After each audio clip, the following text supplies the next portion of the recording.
Ciao a tutti e bentornati sul mio canale. Oggi vediamo insieme gli avverbi che leggete sullo schermo: già, appena, ancora, mai, più, con il passato prossimo. Iniziamo da una frase al passato, con il passato prossimo. Ho spedito il pacco. Questa è una frase molto semplice, molto chiara. Se dico ho spedito il pacco, sto dicendo che ho fatto questa cosa nel passato, però non specifico come, quando, perché. Dico solamente che ho spedito il pacco. Possiamo però usare, in questo caso, quindi in una frase affermativa, due avverbi per specificare qualcosa. In questo caso, in una frase affermativa, possiamo usare già e appena. E questi due avverbi temporali, in questo caso, ci dicono due cose diverse. Posso infatti dire ho già spedito il pacco. In questo caso voglio sottolineare che ho fatto questa cosa in precedenza. E poi posso anche dire ho appena spedito il pacco. Appena ci dice quando ho spedito il pacco. Poco tempo fa, poco fa. È un'azione recentissima, molto molto recente. Vediamo ora gli stessi avverbi usati in risposta a un'altra frase, quindi in contesto, per chiarire ancora di più il significato. Qualcuno mi dice: "Spedisci il pacco, per favore." E io rispondo: "L'ho già spedito." In questo caso, già sottolinea che l'azione di spedire il pacco è stata fatta. Quindi io ho spedito il pacco ancora prima che quella persona me lo chiedesse. Quindi io ho anticipato la richiesta, l'ho già spedito. Posso però, in base al contesto, anche rispondere: l'ho appena spedito.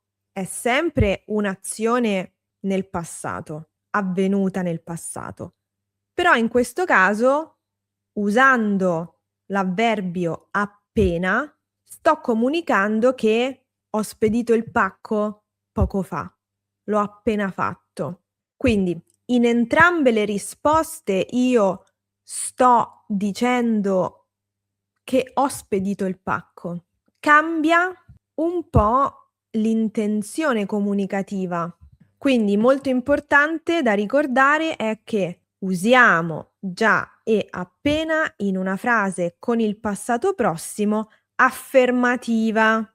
La frase è affermativa. Vediamo ora una frase con il passato prossimo negativa. La stessa frase, lo stesso esempio. Non ho spedito il pacco. Non ho spedito il pacco. L'azione non è avvenuta. In base al contesto possiamo specificare il grado di negazione.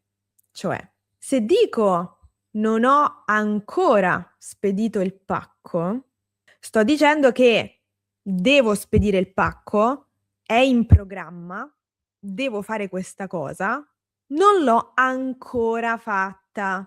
Quindi non è una negazione assoluta, perché l'avverbio ancora, in questo caso, fa capire che l'azione avverrà. Non è avvenuta fino ad ora, ma avverrà. Non ho ancora spedito il pacco, ma lo spedirò.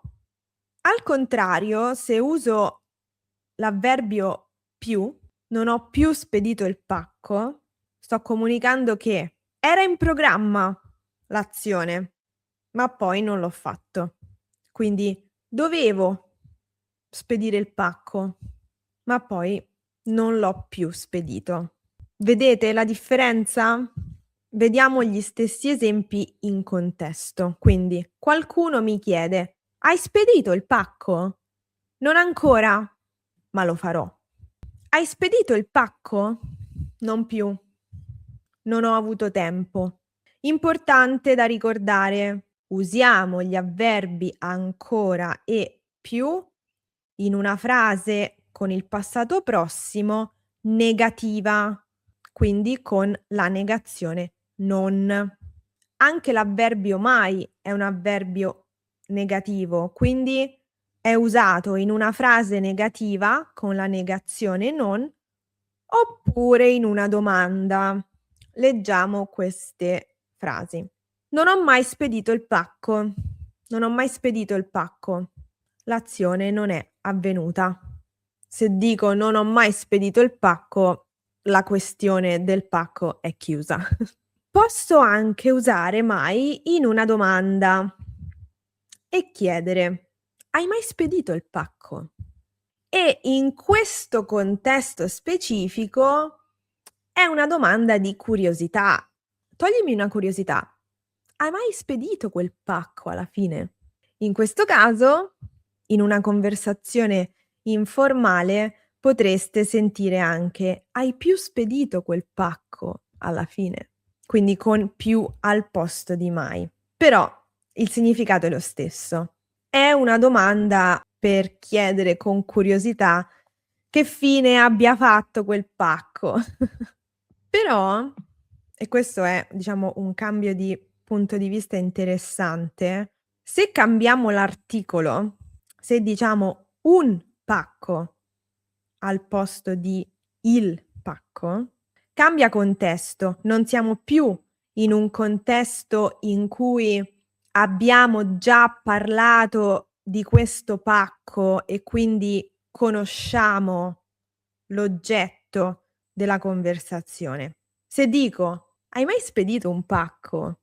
Con l'articolo indeterminativo un, cambia la situazione, cambia il contesto e quindi magari siamo insieme all'ufficio postale, non ti vedo in controllo della situazione con i moduli da riempire, eccetera, e mi chiedo se tu sia capace a spedire un pacco. Quindi mi chiedo se tu l'abbia mai fatto.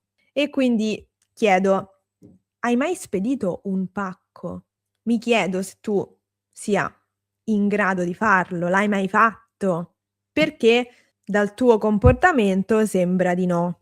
Ho voluto aggiungere questo esempio solo per farvi vedere come cambiare un articolo possa poi cambiare interamente il senso e il significato di una frase, perché cambia proprio il contesto.